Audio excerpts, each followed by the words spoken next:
Imagínate vivir en un tiempo en el que la prosperidad parece estar en su punto más alto, donde las riquezas fluyen y la vida parece perfecta. Pero en las sombras de ese éxito, se esconde una crisis moral y espiritual que amenaza con destruir todo lo que se ha construido. Así fue la época en la que vivió Oseas, un profeta que no solo predijo el destino de Israel, sino que vivió una historia tan dramática, tan desgarradora, que parecería sacada de una novela. Oseas fue llamado por Dios en el momento más crítico para su pueblo, cuando la tierra de Israel parecía vivir una era dorada, pero algo más oscuro se cernía sobre ella. Mientras la gente se entregaba a la adoración de dioses falsos y el pecado corría libre, Dios le pide a Oseas algo que cambiaría su vida para siempre: casarse con una mujer infiel, un acto que sería el reflejo perfecto de la relación rota entre Dios y su pueblo. A lo largo de su vida, Oseas no solo tuvo que enfrentarse a la infidelidad de su esposa Gomer, sino también a la rebelión de un pueblo entero. Su historia está llena de desamor, desilusión y juicio, pero también de esperanza, restauración y redención.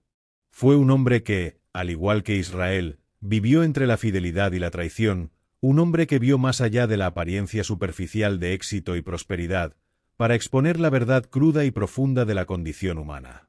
Acompáñame a través de esta historia que desafía todo entendimiento, donde el amor de un profeta por su esposa se convierte en la clave para entender la relación eterna entre Dios y la humanidad. ¿Estás listo para descubrir la historia de Oseas, un hombre que vivió entre las ruinas y las promesas de un futuro mejor? La historia de Oseas está por comenzar. Era un periodo tumultuoso para el reino de Israel. Para muchos, parecía que todo iba bien. El reino del norte, donde vivía, experimentaba una gran prosperidad material. Las riquezas fluían, las ciudades estaban llenas de vida, y la agricultura y el comercio estaban en su apogeo. Sin embargo, tras esa fachada de éxito, había un grave problema: la corrupción moral y la decadencia espiritual. Los israelitas, que alguna vez fueron el pueblo elegido de Dios, se habían alejado de él, prefiriendo seguir a otros dioses, especialmente a Baal, en lugar de honrar a Yahvé, su verdadero creador. Mientras tanto, el pueblo vivía bajo la sombra de una inestabilidad política. Jeroboam II, el rey que gobernaba en ese entonces, había logrado consolidar un periodo de paz y expansión territorial, pero su éxito solo fue superficial. La opresión y la injusticia florecían dentro de la sociedad, y el pueblo ya no reconocía a Dios como su rey. En medio de esta atmósfera de ignorancia y rebelión, Dios decidió enviar un mensaje de advertencia. Era el momento en que me llamó. Dios me eligió como su profeta para anunciar a la nación de su destino inminente, si no se arrepentían de sus malas obras. Pero lo que sucedió a continuación fue algo que jamás imaginé. Mi misión no sería solo de palabra, sino también de acción. Sería un mensaje viviente, una advertencia de que, aunque Israel vivía en abundancia, la decadencia espiritual destruiría todo lo que había logrado. Yo no era un profeta común. Mi vida misma sería el mensaje que Dios quería transmitir a su pueblo. Lo recuerdo como si fuera ayer, el momento en el que la voz de Dios me llamó. Todo empezó con un mandato que cambió mi vida para siempre. ¿Quién podría imaginar que el destino de un profeta podría estar entrelazado con el de su pueblo de una manera tan personal y a la vez tan dolorosa? Dios me dijo claramente: ve y toma por mujer a una fornicaria, y ten hijos con ella, porque el país ha fornicado gravemente, apartándose del Señor. Mis primeros pensamientos fueron de incredulidad. ¿Cómo podía yo, un hombre de Dios, casarme con una mujer como esa? En mi mente, la idea parecía absurda, casi humillante. Sin embargo, la voz de Dios era clara y su mandato no se podía ignorar. De alguna manera, Dios quería que viviera la misma experiencia de infidelidad que él sentía hacia su pueblo. El pueblo de Israel, que una vez fue fiel a Dios, se había vuelto infiel, adorando a otros dioses y abandonando su fe.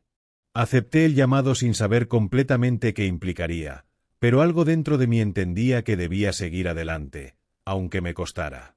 Fue así como conocí a Gomer, una mujer que, según los estándares de la sociedad, no era digna de ser la esposa de un hombre piadoso como yo, porque se era ramera.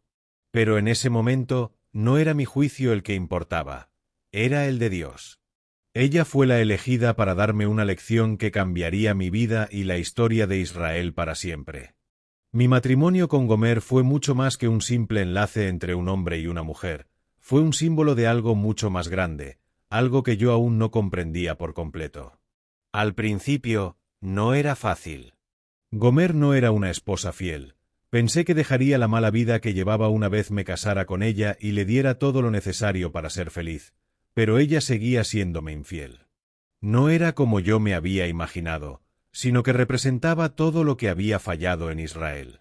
A pesar de mi amor y fidelidad hacia ella, Gomer cayó en la misma trampa que el pueblo de Israel, la seducción de los ídolos. Este matrimonio fue la representación perfecta de la relación rota entre Dios y su pueblo. Dios, en su amor inquebrantable, había sido siempre fiel a Israel, pero el pueblo, como Gomer, le había dado la espalda una y otra vez. Aunque ella me era infiel, no dejé de amarla. A cada traición, a cada abandono, yo me mantenía firme en mi compromiso hacia ella, reflejando, aunque de forma imperfecta, el amor constante de Dios por Israel. Pero en lo más profundo de mi ser, sabía que esta historia no iba a ser fácil. Mi vida personal, marcada por esta relación, se convirtió en el reflejo de las miserias de la nación. Y, lo más doloroso, era que yo sabía que mi sufrimiento no solo era mío, sino que Israel también sufriría las consecuencias de su infidelidad. Sin embargo, algo me mantenía firme, la convicción de que el amor de Dios era más grande que el pecado. Nuestro primer hijo nació poco después de nuestro matrimonio, y Dios le dio un nombre y me dijo lo siguiente: ponle por nombre Jezreel, porque de aquí a poco yo castigaré a la casa de Jehú por causa de la sangre de Jezreel, y haré cesar el reino de la casa de Israel. Y en aquel día quebraré yo el arco de Israel en el valle de Jezreel. Este nombre no era solo una bendición, sino un presagio de lo que vendría. Jezreel era el nombre de un valle en el que se había cometido un gran pecado en tiempos de Acab, y con este nombre Dios me estaba advirtiendo que la sangre de los inocentes clamaría por justicia. El reino de Israel enfrentaba un juicio por su pecado. Poco tiempo después, Gomer concibió nuevamente, y esta vez nos nació una hija. Y me dijo Dios: ponle por nombre Lo-ruama, lo que significaba no compadecida. Porque no me compadeceré más de la casa de Israel, sino que los quitaré del todo. Más de la casa de Judá tendré misericordia, y los salvaré por Jehová su Dios. Y no los salvaré con arco, ni con espada, ni con batalla, ni con caballos ni jinetes. Este nombre no dejaba lugar a dudas. La misericordia de Dios había sido retirada de Israel. Ya no habría más compasión, al menos no por ahora. El pueblo de Israel había alcanzado el punto de no retorno, y el juicio de Dios sería implacable. Después de que Gomer había destetado a Lo-ruama, concibió y dio a luz un hijo. Y me dijo Dios: ponle por nombre Lo-ammi, porque vosotros no sois mi pueblo, ni yo seré vuestro Dios. Con todo, será el número de los hijos de Israel como la arena del mar, que no se puede medir ni contar. Y en el lugar en donde les fue dicho: vosotros no sois pueblo mío, les será dicho: sois hijos del Dios viviente. Dios ya no los consideraba su pueblo, pues su corazón estaba lleno de idolatría y corrupción. Cada uno de mis hijos no solo llevaba un nombre, sino un mensaje directo de Dios. Los nombres que les puse fueron el reflejo de lo que Israel estaba viviendo. El pueblo ya no era el que Dios había escogido para llevar su nombre, pero los nombres de mis hijos también daban esperanza. Dios no los había abandonado completamente. A pesar del juicio, siempre había un camino de retorno, un camino de arrepentimiento y restauración. Durante años, me vi obligado a confrontar al pueblo de Israel con su pecado. Mi vida misma, mi matrimonio, mis hijos, todo hablaba de una verdad dolorosa. Me dijo Dios así: decid a vuestros hermanos, Ammi, y a vuestras hermanas, Ruama. Hablen con su madre, contended, porque ella ya no será mi mujer, ni yo su marido, que aparte, pues, sus fornicaciones de su rostro y sus adulterios de entre sus pechos, no sea que yo le quite todo lo que le di, y la ponga como el día en que nació, la haga como un desierto, la deje como tierra seca, y la mate de sed. No tendré misericordia de ella ni de sus hijos, porque son hijos productos de sus engaños. Porque su madre se prostituyó, la que los dio a luz se deshonró, porque dijo, iré tras mis amantes, que me dan mi pan y agua, me visten de lino, me dan comida y bebida. Por tanto, he aquí yo rodearé de espino su camino, y la cercaré con seto, y no hallará sus caminos. Ella siguió a sus amantes, y no los alcanzó, los buscó, y no los halló. Entonces dijo, iré y me volveré a mi primer marido, porque mejor me iba entonces que ahora. Y ella no reconoció que yo le daba el trigo, el vino y el aceite, y que le multipliqué la plata y el oro que ofrecían a Baal.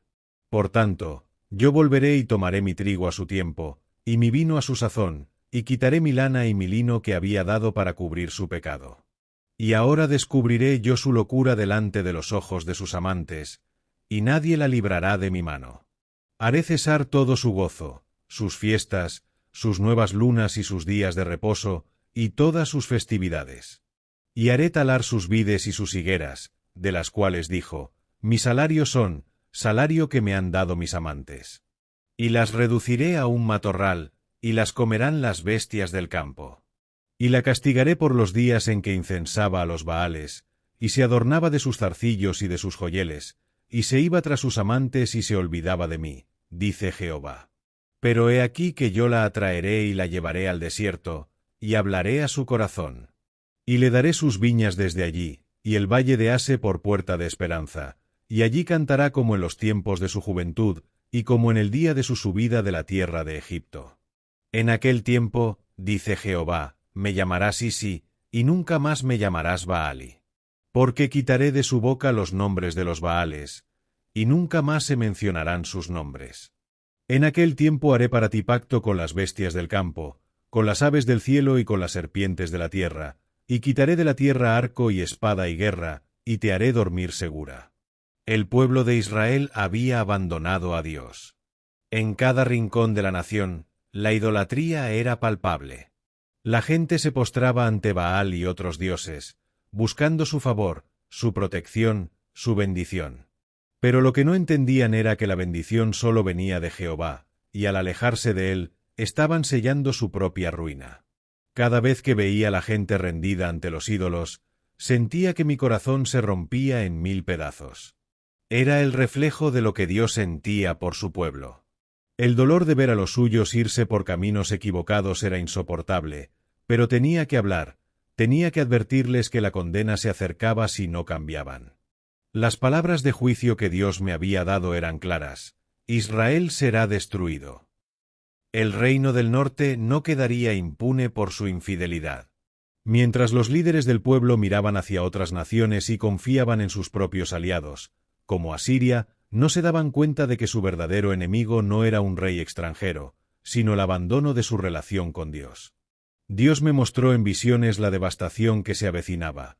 Las ciudades serían arrasadas, los campos quedarían desolados, y el pueblo sería tomado cautivo. La invasión asiria sería el instrumento de este castigo. Yo lo veía, y aunque mi corazón estaba lleno de tristeza por lo que estaba por venir, también sabía que este juicio era necesario. Israel había rechazado su llamamiento, y ahora enfrentaba las consecuencias de esa rebelión. Pero, mientras veía las sombras del juicio acercarse, también sabía que el amor de Dios nunca dejaría de estar presente. Dios aún estaba dispuesto a redimir a Israel, si solo se arrepentían. A pesar del juicio, mi mensaje no solo era de condena, sino también de esperanza. La verdadera intención de Dios no era destruir a su pueblo, sino restaurarlo. A lo largo de mi profecía, siempre enfatizaba que, aunque el castigo era inevitable, Dios aún esperaba que el pueblo se volviera a él. El arrepentimiento era la clave para evitar la destrucción total. Me preguntaba cómo Dios nos amaba tanto que, incluso cuando el pueblo lo traicionaba, su amor no se apagaba. Entonces me dijo: cuando Israel era un muchacho, lo amé. Lo amé con un amor que moví cielos y tierra. ¿Recuerdas cuando lo llamé desde Egipto? Y lo liberé de las cadenas, le di identidad, le mostré cómo caminar. Lo tomé de los brazos como un padre que enseña a su hijo a dar sus primeros pasos. Pero cuanto más lo llamaba, más se alejaba de mí. Puedes imaginarte cómo duele eso. A pesar de todo, nunca dejé de cuidarlo. Con cuerdas humanas lo atraje, con cuerdas de amor. Quité el yugo de su cerviz, lo alimenté, lo protegí, pero nunca lo reconoció. Nunca vio que todo lo bueno que tenía venía de mis manos. Y en vez de responder con gratitud, corrió tras ídolos. A los Baales sacrificaban, a los ídolos ofrecían sahumerios. Y entonces, la rebelión tomó forma. Israel se adhería a ella como si fuera su única verdad. Sus ciudades comenzaron a llenarse de consejo humano, no divino. Y yo veía cómo las espadas caerían sobre sus aldeas, consumiendo lo que con tanto amor había construido. El asirio sería su rey. ¿Por qué? Porque no quisieron convertirse, no quisieron volver. Ellos aún me llamaban el Altísimo, pero no me enaltecían en lo absoluto. Era una mentira. Sus corazones estaban en otro lugar, en dioses de madera, en sus propios deseos. Y entonces vino la pregunta que me persigue incluso ahora. ¿Cómo podré abandonarte, oh Efraín? ¿Te entregaré, Israel? ¿Cómo podría hacerte como a Admá, o ponerte como a Zeboim? Estas ciudades, destruidas junto a Sodoma y Gomorra, son un recordatorio de lo que mereces. Pero mi corazón se conmueve dentro de mí. Toda mi compasión se inflama como un fuego que no puedo apagarse. Y así, prometo algo más. Sí, vendrá un día en que caminarás en pos de mí. Rugiré como un león, y vendrás temblando desde el occidente. Como ave volarás desde Egipto, como paloma desde Asiria, y te haré habitar en tus casas. Porque, aunque ahora estás perdido, no siempre será así.